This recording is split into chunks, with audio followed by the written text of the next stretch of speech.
السلام عليكم دawadaasha qiimaha badan ee ku xiran Gareeqan Channel meel kasta oo ka joogtaan ku soo dhawaada muuqaal cusub halkan ku cusubtii channelka subscribe ku sameeyo comment ka soo bixisha Garees xabtin la wadaaga way arintaas aad iyo aad ayna dhirgelinaysaa waliya hadaba qisadeena maanta waxay ku saabsan tahay maamo waayila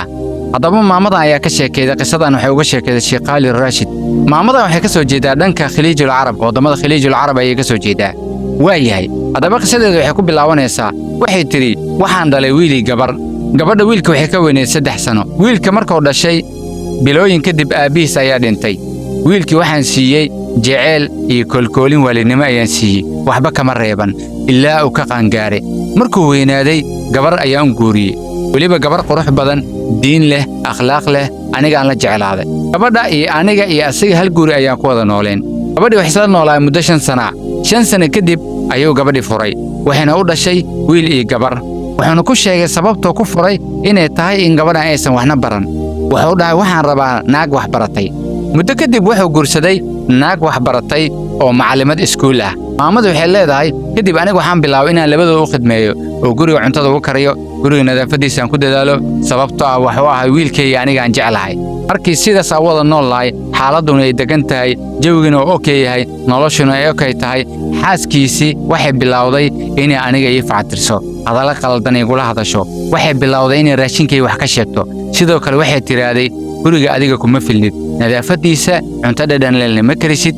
saas daraadeed waa inaan raadsanaa jaariyad anaga noo shaqeeyo isla markii xaaskiisa waxay keentay jaariyad ay lacag siinaysa ayada anigoo qalbiga xanuun ka dareemaya ayaan haddana iska sabray waayo waa wiilkayga xaaskiisa aad ayaan u jeclaay in nolol qurux badan aan wada qaadano haddaba maamadii waxay dhahday waxaa dhacday in qolkaygii alaabtii igu jirtay laga soo bixiyo kadibna la geliyo qol guriga bannaankiisa ku yaalla oo istoor ahay oo alaabaha maacuunta iyo waxyaabaha layska tuuray la geli jiray ayaa sariirtaydii sanduuqaygii la geliyey qolkaygiina waxaa la dejiyey naagtii jaariyadda ahayd ee guriga la keenay subxaanallah waa arrin la yaab leh in nin hooyadiis oo sidaas ula dhaqmo qolkeedii waxaa la dejiyey naagtii jaariyadda ahayd ee guriga la keenay ayadii hooyada ahaydna waxaa la dejiyey qolkii istoorka ee guriga bannaankiisa ahayd haddaba waxay dhahday anuu murugtaas ku nool ayaan maalin maalmaha ka mida baxay waxaana soo booqday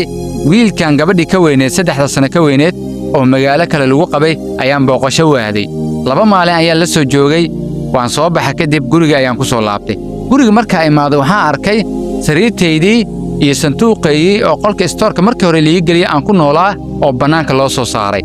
kadibna guriga ayaan ku garaacay waxaana weydiiyey sababta alaabtayda loo soo saaray naagtii wiilkayga qaba ayaa iridda soo istaagtay waxayna dhahday wax boosa kuma hayno markaasna waxaa gadaasheeda taagnaay wiilkaygii arrintaasna mauna ka hadlin shib ayuu dhahay anigoo murugaysan ilintoo iga daadanayso ayaan meesha iskaga tagay deriska ayaan guriga ku garaacay waxaana ku dhahay arrinkaas ayaa igu dhacday wiilkaygii iyo xaaskiisa guriga ayay iga soo saareen gabadhii deriska aad ayay arrinta ugu murugootay kadibna waxay ku dhahday soo dhawow gurigan waa gurigaadii maamadu waxay ku dhahday gabadha ilaa subaxii meelaan jiftay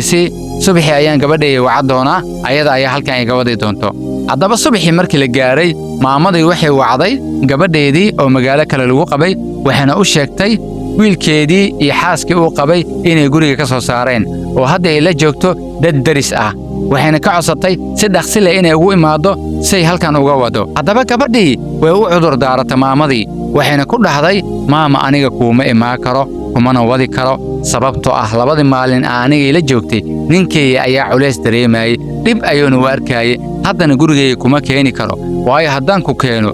waxaa weeyaan wuu ila dagaalayaa waxaana laga yaabaa in aniga lii furo waxay tiri maamadii sidaan u oonayay ilinta ayaaba iga dhammaatay gabadhii deriska ahayd ayaa arrinteeda u sheegay gabadhii isoo dooni lahayd oo aan dhala oo la qabay waxay i tiri aniga gurigayga kuma keeni karo wiilkiina guriga ayuu iga soo buriyey wax aan sameeyey ma garanayay gabadhii deriska waxay ku tiri hooyo gurigan waa gurigaadii oo kale halkan iska joog waxaa cuntid iyo waxaa cabtid iyo meelaha seexatid waa ka helaysaa arrintii maamada waxaa lala wadaagay nin muxsina oo deegaanka degan wuxuuna sameeyey maamadii ayuu u imaaday maamadii wuxuu ku dhahay waxaan ku dejinaynaa guri qurux badan oo adiga khaas ku ah waxaa cuntid iyo waxaa cabtid